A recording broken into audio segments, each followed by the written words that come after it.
तो दोस्तों आज मैं हाल ही में नेटफ्लिक्स पर रिलीज हुई fantasy horror movie night book की स्टोरी को एक्सप्लेन करने वाला हूँ। दोस्तों ये फिल्म इसी नाम पर लिखी गई एक नोवेल पर बेस्ड है जो कि नेटफ्लिक्स पर रिलीज की गई है, जो कि बच्चों को ध्यान में रखकर बनाई गई है, लेकिन इसकी स्टोरी बहुत ही ज़्यादा इंटरेस्टिंग है। इस मूवी में हमें एक विच नताशा और उसके द्वारा किडनैप किए गए बच्चे एलेक्स की कहानी देखने को मिलती है, जिसे डरावनी कहानियां लिखने का शौक है और उस विच को हर रोज एक डरावनी कहानी सुनानी पड़ती, नहीं तो वो एलेक्स को मार देगी। अब एलेक्स इस मुसीबत से निकलने के लिए क्या करेगा, ये जानने के लिए हम चलते हैं मूवी की एक्सप्लेनेशन पर। तो फिल्म की शुरुआत में हम एलेक्स को देखते हैं जो कि अपने माता पिता को बात करते हुए सुनता है, जो कि कह रहे होते हैं कि एलेक्स ने कहा था कि वो अब डरावनी कहानियां नहीं लिखेगा और काश कि उनका बच्चा भी बाकी बच्चों की तरह नॉर्मल होता। जिन बातों को सुनकर एलेक्स अपने माता पिता से गुस्सा हो जाता है, जिस पर एलेक्स कहता है कि ये सब बिल्कुल झूठ है और वो अपने द्वारा लिखी गई सारी कहानियों को जला देगा। जिसके बाद वो अपना बैग पैक करके घर से निकलते वक्त अपने माँ बाप को चुपके से देखता है, जिसके बाद वो वहाँ से निकल जाता है। अब एलेक्स के जाने की आहट उसकी माँ सुन लेती है, लेकिन उसके पिता कहते हैं कि वहाँ पर कोई भी नहीं है। अब ये तो जाहिर था कि एलेक्स घर से भागने का सोच रहा था। वहाँ से निकलकर एलेक्स एक लिफ्ट में जाता है जो कि अचानक से बीच में अटक जाती है, जिसके बाद एलेक्स उस लिफ्ट से बाहर निकलता है। लिफ्ट से बाहर निकलने के बाद उसे आगे के कमरे से टीवी चलने की आवाज आती है, जहाँ पर जब वो जाकर देखता है तो वहाँ पर उसकी फेवरेट हॉरर फिल्म चल रही थी, जिससे वो एक तरह से हिप्नोटाइज होकर उस कमरे के अंदर जाता है कि तभी वहाँ के दरवाजा अपने आप बंद हो जाता है। जिसके बाद एलेक्स वहाँ पर रखे हुए केक को खाता है और केक खाते ही वो वहाँ पर बेहोश हो जाता है। अब कुछ देर बाद एलेक्स की आंख उस कमरे से अटैच बेडरूम में खुलती है, जहाँ से वो खिड़की पर जाकर आवाज लगाता है, लेकिन कोई भी उसकी आवाज नहीं सुनता। जिसके बाद वो खिड़की से नीचे उतरकर वहाँ से भागने की सोचता है, लेकिन जैसे ही वो बाहर निकलता है वो फिर से उसी कमरे में वापस आ जाता है, जिस चीज से एलेक्स काफी ज्यादा ही सरप्राइज दिखता है और उसे ये नहीं समझ आता है कि आखिर उसके साथ हो क्या रहा है। तभी वहाँ से एक औरत की डरावनी आवाज आती है जो कि एलेक्स से उसका नाम पूछती है और एलेक्स के उसे उसका नाम बताते ही वो उसे थोड़ा डराने के बाद उसके सामने आती है और हम देख पाते हैं कि वो एक विच होती है जिसका नाम नताशा होता है। सामने आते ही नताशा सीधा पॉइंट पर आती है और एलेक्स से पूछती है कि क्या उसमें कोई हुनर है कि नहीं, जल्दी बताए ताकि वो जान सके कि वो उसके कितने काम आएगा। जिस पर एलेक्स उसे कुछ नहीं बोलता, तो वो एलेक्स को बताती है कि अगर उसके पास कोई हुनर नहीं है तो वो उसको भी यहाँ पहले फंसे हुए बाकी बच्चों की तरह मार देगी। ये सुनते ही एलेक्स डर जाता है और बताता है कि वो नाइट बुक लिखता है जिसमें उसे डरावनी कहानियां लिखने का शौक है। और एलेक्स के इतना कहते ही वहाँ की सारी चीजें हिलने लगती हैं और हम एक अजीब सी डिमोनिक आवाज को सुन सकते हैं, जिसको नताशा इग्नोर करते हुए कहती है कि अब से अगर एलेक्स को जिंदा रहना है तो रोज रात को उसे एक नई डरावनी कहानी लिखकर सुनानी पड़ेगी। जिसके बाद हम एलेक्स को अगले दिन उसी घर में उठता हुआ देखते हैं, जहाँ पर उठते ही उसका सामना लेनोर नाम की कैट से होता है, जिसके पास गायब होने की शक्ति होती है और वो उस विच की पालतू कैट होती है। लेनोर एलेक्स को डराकर उस कमरे से बाहर कर देती है, जिसके बाद एलेक्स उस अपार्टमेंट को एक्सप्लोर करना शुरू कर देता है, जहाँ पर वो देखता है कि जिस जगह से वो पिछली रात को वो टीवी देखकर यहाँ आया था वो टीवी वहाँ से गायब था। जिसके बाद एलेक्स की नजर किसी शो पीस की तरफ रखे हुए छोटे छोटे स्टैचूज पर पड़ती है, जिसके बारे में हमें आगे पता चलेगा। अब अचानक से एक लड़की वहाँ आती है जिसका नाम यास्मीन होता है और उसे इस तरह अचानक से देखकर एलेक्स डर जाता है और फिर यास्मीन अपना रोज का काम शुरू कर देती है, मतलब कि उसे भी एलेक्स की तरह यहाँ पर कैद किया गया था। इसके बाद इन दोनों के बीच की बातों से हमें पता चलता है कि ये घर पूरी दुनिया में हर जगह अपने आप घूमता रहता है, ताकि इसके जरिए वो बीच बच्चों को अपना शिकार बनाए रख पाए। और वो इस घर के नियम समझाते हुए आगे बताती है कि इस घर में वैसे तो खाने पीने की चीजें बहुत सारी हैं, लेकिन नताशा एक पॉपकॉर्न तक का हिसाब रखती है, इसीलिए उन्हें अपनी जरूरत के हिसाब से सोच समझ कर खाना पड़ेगा। आगे वो लेनर के बारे में बताती है कि उसका काम हम पर नजर रखना है और हर छोटी से छोटी चीज की जानकारी नताशा तक पहुंचाना है। जिसके बाद यास्मीन घर की साफ सफाई में एलेक्स की मदद लेती है और वो एलेक्स को लाइब्रेरी दिखाती है और कहती है कि उसे यहाँ पर बैठकर उस विच के लिए कहानियां लिखने को कहती है। और हम समझ पाते हैं कि एलेक्स को सब कुछ समझाने और बताने की जिम्मेदारी नताशा ने यास्मीन को दी हुई थी। एलेक्स लाइब्रेरी को देखकर बहुत ही ज्यादा इंप्रेस होता है, जो कि बहुत बड़ी और किताबों से भरी हुई थी, लेकिन इस लाइब्रेरी की हर किताब नताशा ने पहले से ही पढ़ रखी थी, इसीलिए उसने एलेक्स को इस काम के लिए चुना था ताकि वो उसे कुछ नई कहानियां सुना सके, क्योंकि इसके पहले सभी बच्चों ने उसे यही सब कहानियां सुनाई थी। इसीलिए यास्मीन एलेक्स को बैठकर कहानी लिखने को कहती है, लेकिन एलेक्स तो यहाँ से भागने की सोच रहा था, जिस पर यास्मीन उसे यहाँ से ना भागने की सलाह देती है, लेकिन एलेक्स उसकी बात नहीं मानता। और यहाँ पर हम नताशा को एक दरवाजे से अंदर आता हुआ देखते हैं। फिर वो नताशा के जाने के बाद उस दरवाजे की तरफ तेजी से भागता है, लेकिन ऐन वक्त पर वो दरवाजा वहाँ से गायब हो जाता है है और एलेक्स दीवार से टकराकर गिर जाता है। तभी नताशा वहां आती है और वो उसे कहती है कि वो उसकी मर्जी के बिना वहां से नहीं भाग सकता। अब नताशा एलेक्स को उसे कहानी सुनाने के लिए कहती है, लेकिन फिर वो उसे बीच में ही रोककर अपने ऊपर एक सेंट डालकर खुद को कहानी सुनने के लिए प्रिपेयर करती है। अब एलेक्स इस सेंट के बारे में नताशा से पूछता है तो नताशा उसे कहती है कि ज्यादा सवाल करना तुम्हारे लिए हानिकारक साबित हो सकता है। जिसके बाद हम फिर से घर को जोर से हिलते हुए देखते हैं कि तभी नताशा एलेक्स को कहानी सुनाने के लिए कहती है और सब कुछ फिर से नॉर्मल हो जाता है। जिसके बाद एलेक्स उसे एक प्लेग्राउंड नाम की कहानी को सुनाना शुरू करता है। इस प्लेग्राउंड में एक टॉड नाम का लड़का अपनी दोस्त जेनी को लेने आया हुआ था, जहां पर वो बहुत सारे बच्चों को खेलते हुए देखता है जो कि उस प्लेग्राउंड में फंसकर घोस्ट बन गए थे। जिसके बाद वो बच्चे टॉड को जबरदस्ती अपने साथ खेलने के लिए ले जाते हैं, क्योंकि अगर वो टॉड को सुबह होने तक रोक लेंगे तो टॉड भी उन्हीं की तरह एक घोस्ट बन जाएगा। लेकिन टॉड को कुछ अच्छा नहीं लग रहा होता है और टॉड सुबह होने से कुछ पल पहले ही उस ग्राउंड से निकलने की सोचता है, लेकिन उसको चक्कर आने लगते हैं। तभी उसकी दोस्त जेनी वहाँ एक घोस्ट के रूप में आती है और टॉड को उस प्लेग्राउंड के गेट से बाहर धक्का देती है, जिससे टॉड सुबह होने से पहले ही उस प्लेग्राउंड से निकल जाता है। और जेनी ने उसकी दोस्ती के कारण उसकी जान बचाई थी और कहानी यहाँ खत्म हो जाती है। अब इस कहानी के खत्म होते ही वहाँ पर सब कुछ हिलने लगता है, जिस पर नताशा भी गुस्सा हो जाती है और वो कहती है किसी भी कहानी का अच्छा अंत ना तो उसके लिए अच्छा होगा और ना ही इस घर के लिए। जिस पर एलेक्स तुरंत उस कहानी की एंडिंग बदलते हुए कहता है कि फिर जेनी ने टॉड को वहाँ से जाने के लिए कहा, लेकिन टॉड ने उसकी बात नहीं मानी और वो फिर से उस प्लेग्राउंड में जेनी को अपने साथ लेकर जाने के लिए दोबारा आ जाता है कि तभी सुबह हो जाती है और टॉड भी दूसरे बच्चों की तरह एक घोस्ट बन जाता है। और इस एंड को बताते ही नताशा के घर में सब कुछ नॉर्मल हो जाता है और वो एलेक्स से काफी ज्यादा इम्प्रेस होती है, लेकिन वो कहती है कि आगे ऐसी गलती ना हो, नहीं तो वो उसे दूसरा मौका नहीं देगी। जिसके बाद नताशा एलेक्स की किताब देखती है और उससे पूछती है कि इतना टैलेंट होने के बाद भी वो इन सब किताबों को जलाने क्यों जा रहा था। जिस पर एलेक्स कहता है कि इन कहानियों की वजह से कोई भी उसे नॉर्मल नहीं मानता है और इसीलिए वो इन सब बुक्स को जलाकर एक नॉर्मल बच्चा बनना चाहता था। इसके साथ एलेक्स ये भी बताता है कि ये कहानियां उसने पहले लिखी थी और इसके बाद उसके पास कोई भी कहानी नहीं है। जिस पर नताशा उससे कहानियां ना लिखने की वजह पूछती है तो वो नताशा पर टॉन्ट करते हुए बोलता है कि जब कोई उसके सर पर खड़ा रहता है तो वो कहानियां नहीं सोच पाता। जिसके बाद नताशा यास्मीन और लेनर के ऊपर चिल्लाती है कि उन्होंने शायद उसे परेशान किया है, इसीलिए वो कहानियां नहीं लिख पाया। जिस पर एलेक्स कहता है कि ये मेरी गलती है, इनकी गलती नहीं, इसीलिए वो जल्दी से जल्दी अपनी गलतियों को सुधार कर कहानियां लिखनी शुरू करेगा। जिसके बाद नताशा वहां से चली जाती है और एलेक्स यास्मीन से इन सब के लिए माफी मांगता है। जिस पर यास्मीन कहती है कि टॉड बेवकूफ था जो अपनी दोस्त के लिए वापस उस प्लेग्राउंड में गया और अब हम भी इसी तरह इस प्लेग्राउंड में फंस गए हैं। जिसके बाद अगले दिन एलेक्स कहानियां लिखने के लिए बैठता है, लेकिन उसके दिमाग में कोई भी नया आइडिया नहीं आ रहा था कि तभी उसकी नजर लाइब्रेरी के टॉप फ्लोर के शेल्फ पर पड़ती है, जहां पर एलेक्स के हिसाब से इस लाइब्रेरी की पहली बुक रखी हुई थी जो कि करीब 1000 साल पुरानी थी, जो कि सही बात निकली क्योंकि इस बुक को खोलने पर उसे स्लीपिंग ब्यूटी और हांसल और ग्रेटल जैसी कहानियां मिलती हैं। जिसके बाद वो फ्रैंकस्टाइन की बुक को देखता है जिसमें बॉल पेन से किसी ने कुछ लिखा हुआ था, जिसको पढ़ने के बाद पता चलता है कि ये किसी लड़की ने लिखा है जिसको ये विच यहाँ पर कहानियां लिखने के लिए पकड़ कर लाई थी। आगे वो लिखती है कि उसे एक यूनिकॉर्न दिखा था जिसका पीछा करते करते वो यहाँ आकर फंस गई और उसके माँ बाप आज भी उसे ढूंढ रहे होंगे, लेकिन उसे खुशी है कि उसके जैसे यहाँ पर और भी बच्चे हैं। इसी बीच यास्मीन वहाँ पर आती है और एलेक्स से कहती है कि खाना तैयार हो गया है। तभी एलेक्स उससे पूछता है कि क्या उसने कभी यूनिकॉर्न देखा है, जिसके बाद यास्मीन उसे हाँ में जवाब देती है और आगे बताती है कि उसे भी ऐसे ही लालच देकर नताशा ने यहाँ फंसाया था, क्योंकि उसे यहाँ एक खुशबू खींच लाई थी जो कि उस रेसिपी की थी जो वो अपनी ग्रैंड माँ के साथ मिलकर तब बनाती थी जब वो जिंदा थी। अब अगले सीन में एलेक्स नताशा को हर रोज एक कहानी सुनाता, लेकिन नताशा उसमें कुछ न कुछ गलतियां निकाल देती थी और आखिर में वो एलेक्स से कहती है कि तुम कहानियों को वास्तविकता के करीब रहकर लिखो, क्योंकि जो सच होता है वही डरावना लगता है। जिसके बाद एलेक्स अपनी खोज जारी रखता है ताकि उसे उस यूनिकॉर्न वाली लड़की के द्वारा बनाए गए और भी नोट्स मिल सके। और एक दिन उसे एक किताब में लिखा हुआ नोट मिलता है कि आज मेरे माता पिता के द्वारा दिया गया लॉकेट मेरे पास है और आज रात मैं यहाँ से भागने वाली हूँ, लेकिन मुझे डर है कि मेरे माता पिता मुझे पहचान पाएंगे कि नहीं। तभी वहाँ पर यास्मीन आ जाती है और वो एलेक्स को अपने साथ चलने के लिए कहती है। अब अगले सीन में यास्मीन एलेक्स को नताशा की नाइट नर्सरी में लेकर आती है, जहाँ पर बहुत सारे ईवल पौधे होते हैं जो कि अंधेरे में ही बढ़ते हैं, क्योंकि अगर इन्हें सूरज की रोशनी में लेकर जाएंगे तो वो सूख जाएंगे। और हम यहाँ देख पाते हैं कि यास्मीन को इन पौधों के बारे में काफी अच्छी जानकारी हो गई है, जिसके बाद वो बताती है कि इन पौधों की मदद से नताशा अपना जादू बनाती है। जिसके बाद एलेक्स के मुताबिक शायद इन्हीं जड़ी बूटियों की मदद से वो अपने आप को जवान भी रखती है। अब वहाँ पर यास्मीन एलेक्स की मदद से एक पेड़ पर लगे अंडों को डिस्ट्रॉय करने लगती है, जहाँ वो बताती है कि अगर ये किसी भी तरह से नष्ट नहीं किए गए गए तो इनमें से एक क्रीचर निकलकर यहाँ सब कुछ तबाह कर देगा। जिसके बाद एक अंडे को एलेक्स वहीं पर पैर से कुचलकर नष्ट कर देता है और दूसरा अंडा यास्मीन के पैर फिसलने की वजह से नीचे गिरने ही वाला होता है कि तभी एलेक्स उसे पकड़ लेता है, लेकिन तब तक शायद बहुत देर हो गई थी। जिसके बाद वो क्रीचर पूरी नर्सरी को बर्बाद करने लगता है, जिसको एलेक्स और यास्मीन मारने की कोशिश करते हैं, लेकिन वो क्रीचर यास्मीन पर हमला करता है, जिसे लेनर ऐन वक्त पर लेकर एक प्लांट की तरफ कूद जाती है जहाँ पर बहुत सारे वेब्स लगे होते हैं और लेनर उन वेब्स में फंस जाती है। तभी यास्मीन एलेक्स को वहाँ से निकलने के लिए कहती है, लेकिन एलेक्स एट दी लास्ट उस क्रीचर को मारने में कामयाब रहता है और लेनर को वहाँ से निकाल कर ले आता है। और उनके बाहर जाते ही हम एक और अंडे से दूसरे क्रीचर को निकलता हुआ देखते हैं। बाहर आने पर नताशा को जब अपनी नर्सरी के बारे में पता चलता है तो वो दोनों बच्चों को हवा में उड़ाकर अपनी तरफ खींच लेती है और वो यास्मीन को अपनी मैजिक की मदद से काफी तकलीफ देना शुरू करती है। जिस पर एलेक्स नताशा से कहता है कि उसने ही यास्मीन से नर्सरी देखने की जिद की थी ताकि ऐसे मैजिक प्लांट्स को देखकर उसके दिमाग में अपनी नई कहानी के लिए कुछ आइडियाज आ सके।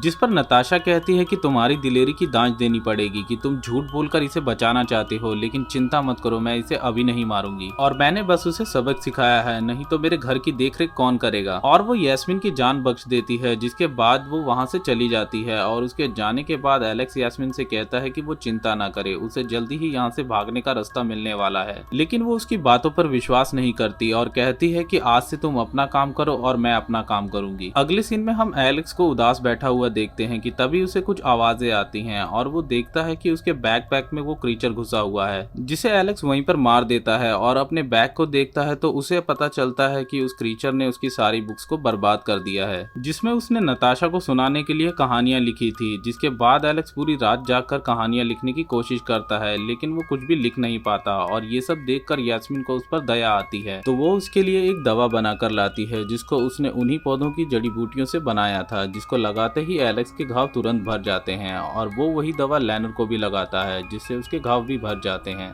जिसके बाद बातों ही बातों में यास्मीन एलेक्स को बताती है कि पहले यहाँ पर मेरे कुछ और भी दोस्त बने थे और हम जब घर का सारा काम निपटा कर रोज रात में यहाँ पर बैठते थे तो हम यहाँ से निकलने की प्लानिंग ही किया करते थे। तभी एक दिन यास्मीन जानबूझकर सिंक की पाइप को जाम कर देती है और वहाँ पर एक हेल्प नोट लगा देती है ताकि कोई प्लम्बर आए तो वो उनकी मदद कर सके, लेकिन नताशा किसी प्लम्बर को नहीं बुलाती और अपने जादू से ही उस सिंक को ठीक करने की कोशिश करती है, लेकिन उसका जादू वहाँ काम नहीं करता कि तभी नताशा को वो नोट मिल जाता है और यास्मीन की दोस्त क्लियर सारा इल्जाम अपने ऊपर ले लेती है, जिसके कारण नताशा क्लियर को एक स्टैचू में बदल देती है, जहाँ पर एलेक्स देखता है कि वहाँ पर हर किसी स्टैचू के पास कोई न कोई चीज थी, जैसे कि घड़ी, रिंग, लेकिन उसे वो यूनिकॉर्न लॉकेट वाली लड़की कहीं भी नहीं दिखती, जिसके बारे में उसने किताब में पढ़ा था, मतलब कि वो वहाँ से भागने में कामयाब हुई थी। फिर उन लोगों को काफी ढूंढने के बाद उसी हांसल और ग्रेटल की बुक में एक दवा की रेसिपी मिलती है, जिससे उस लड़की ने विच को बेहोश कर दिया था और वो वहाँ से भाग गई थी। उस रेसिपी को देखकर यास्मीन बताती है कि उसमें कोई बाइंडवुड नाम की चीज को मिलाने से बहुत गंदी स्मेल आती है और नताशा को जब हम ये देंगे तो वो इस स्मेल से सब कुछ जान जाएगी और उस स्मेल को भगाने के लिए इसमें क्या मिलाया जाए कि उसकी स्मेल चली जाए, ये भी सिर्फ नताशा को पता होगा। जिसके बाद एलेक्स नताशा के लिए एक कहानी लिखने की सोचता है, जिसको सुनते ही नताशा उस सीक्रेट इंग्रेडिएंट का नाम उन्हें बता देगी और हम अगले सीन में एलेक्स को नताशा को वो बाइंडवुड नाम की कहानी सुनाता हुआ देखते हैं। ये कहानी एक जादूगर की होती है जो कि एक मॉन्स्टर को अपनी बनाई हुई दवा के जरिए बेहोश करके उसके मुंह में बच्चों को भेजकर वहां से डायमंड निकाल कर लाने को कहता है और वो उस दवा की स्मेल को मिटाने के लिए बाइंडवुड नाम की जड़ी बूटी का इस्तेमाल करता है ताकि उस मॉन्स्टर को उस दवा की स्मेल ना आ पाए। एक दिन उस बाइंडवुड की फसल में आग लगने के कारण वो जादूगर उस मॉन्स्टर को मारने की सोचता है, जिसके लिए उसे उस मॉन्स्टर को बेहोश करना पड़ेगा, लेकिन बाइंडवुड ना होने के कारण उसकी दवा से स्मेल आ रही थी। जहाँ उसे एक लड़की अपनी रेसिपी देते हुए उसकी मदद करती है और बदले में उसे एक हीरे की मांग करती है, लेकिन जादूगर उसे 2 हीरे देने का वादा करके उसकी दी हुई दवा को मॉन्स्टर पर इस्तेमाल करता है, जिससे वो मॉन्स्टर जाग जाता है और उस जादूगर को खा लेता है। दरअसल उस लड़की ने अपने भाई का बदला लिया था, जिसे जादूगर ने उस मॉन्स्टर के मुंह में हीरे लाने के लिए भेजा था, लेकिन वो आज तक लौट कर नहीं आया। क्योंकि इस कहानी की हैप्पी एंडिंग नहीं करनी थी तो आगे एलेक्स कहता है कि बाद में वो मॉन्स्टर उस लड़की को भी मार देता है और कहानी सुनने के बाद एलेक्स उस कहानी का सारा श्रेय यास्मीन को देता है, क्योंकि उसी ने उसको बाइंडवुड के बारे में बताया था, जिस पर नताशा उससे बेवकूफ कहती है और बताती है कि बाइंडवुड तरल को एक करने के काम आता है, न कि खुशबू लाने के लिए। खुशबू लाने के लिए तुम्हें सिनेमन की जरूरत पड़ेगी। और इतना सुनते ही दोनों को इस दवा को बनाने की रेसिपी मिल गई, जिसके बाद एलेक्स अगले दिन कोई भी कहानी नहीं लिखता है, क्योंकि उसके मुताबिक उसका प्लान सक्सेसफुल रहेगा और वो लोग नताशा को लेमोनाइड में दवा डालकर देते हैं, लेकिन केमिकल रिएक्शन की वजह से उसका रंग बदल जाता जाता है और उनकी तरकीब फेल होती देखकर लेनर उस दवा को ले जाकर नताशा की सेंट की बोतल में डाल देती है। खाना खाने के बाद नताशा एलेक्स को कहानी सुनाने को कहती है और अपने ऊपर उस सेंट को डालती है, क्योंकि एलेक्स ने आज कोई कहानी नहीं लिखी होती है तो इसीलिए वो कहानी बनाने की कोशिश करता है और नताशा ये जान जाती है कि उसने कोई कहानी नहीं लिखी, जिसके बाद वो उन्हें मारने की कोशिश करती है कि तभी वो बेहोश होकर गिर जाती है क्योंकि लेनर की तरकीब काम कर गई थी। फिर वो लोग लेनर को लेकर उसी रास्ते भागते हैं जहाँ से नताशा आती जाती थी और उन्हें लगता था कि वो आजाद हो गए हैं, लेकिन उन्हें वहाँ वही जादुई पेड़ मिलते हैं और उन्हें पता चलता है कि वो अभी भी उस घर के अंदर फंसे हुए हैं। तभी एक ईवल यूनिकॉर्न उन्हें मारने के लिए आता है, जिससे बचने के लिए वो एक घर के पास पहुंचते हैं जो कि कैंडी हाउस होता है, जैसे उस किताब में हांसल और ग्रेटल का था, जहां एलेक्स और यास्मीन उन कैंडीज की महक से खींचे चले जाते हैं और वो कैंडीज को खाना शुरू करते हैं, जिसकी वजह से वो दोनों वहीं पर बेहोश हो जाते हैं। लेकिन कुछ देर बाद एलेक्स देखता है कि यास्मीन वहां नहीं है, जिसे ढूंढते हुए वो घर के बेसमेंट में जाता है, जहां वो यास्मीन और लेनर को कैद देखता है और उसे सामने एक कॉफिन में कोई सोया हुआ दिखाई देता है कि तभी नताशा वहां पर आती है और सारे राज खोलना शुरू करती है। वो बताती है कि ये कॉफिन में जो है वो असली विच है जो कि बच्चों को खाती थी और उसने नताशा को बचपन में यहाँ एक यूनिकॉर्न दिखाकर फंसाया था, जहाँ पर उसके साथ और भी सारे बच्चे थे, लेकिन उन सब बच्चों को छोड़कर उसने उस विच का विश्वास जीतने की कोशिश की और एक दिन वो उसी के जादू से सीखी हुई दवा से उसे बेहोश करके अपने घर की तरफ गई, लेकिन वहाँ उसे कोई भी नहीं मिलता क्योंकि शायद उसके माता पिता उसे भुला चुके थे। इसीलिए वो इस बात से नाराज होकर यहाँ वापस आ गई और उस विच को एक डरावनी कहानी सुनाने लगी, जिससे वो उस बेहोशी में हमेशा रहेगी और अगर उससे कहानी सुनने को नहीं मिलेगी तो वो विच जाग जाएगी, जो कि हम सबके लिए अच्छा नहीं होगा। तभी एलेक्स नताशा के यूनिकॉर्न लॉकेट को देखकर समझ जाता है कि ये वही लड़की है जिसकी लिखी हुई बातें वो उन बुक्स में पढ़ता था और हमें पता चलता है कि नताशा यहाँ पर अपनी सपनों की दुनिया को सच कर रहती है और इस विच को कहानी सुनाने के लिए बच्चों को किडनैप करती है और इसी सोई हुई विच की आवाज के कारण घर में अक्सर भूकंप आते थे और उस परफ्यूम की बोतल में उस विच का जादू था जो कि नताशा कहानी सुनने से पहले इस्तेमाल करती थी। तभी उस विच को उठता हुआ देखकर नताशा एलेक्स से कहानी सुनाने को बोलती है, जिस पर एलेक्स अपनी कहानी सुनाना शुरू करता है और वो बताता है कि उसका एक जोशुआ नाम का दोस्त था जो कि उसे औरों की तरह नहीं समझता था और उसकी लिखी हुई कहानियों को सुनता था, लेकिन उसकी जिंदगी में और भी दोस्त आ जाने के कारण जोशुआ एलेक्स की बर्थडे पार्टी में आने से मना करता है और कहता है कि वो उसका दोस्त नहीं है क्योंकि वो बहुत ही अजीब है और वो ऐसा ही रहेगा। तभी एलेक्स इस बात से निराश होकर अपनी लिखी हुई कहानियों को जलाने का फैसला करता है कि ताकि वो नॉर्मल हो जाए। तभी उसे एक विच उठाकर ले गई जहां उसे यास्मीन और लेनर जैसे दोस्त मिले और उसके लिए अच्छी एंडिंग थी,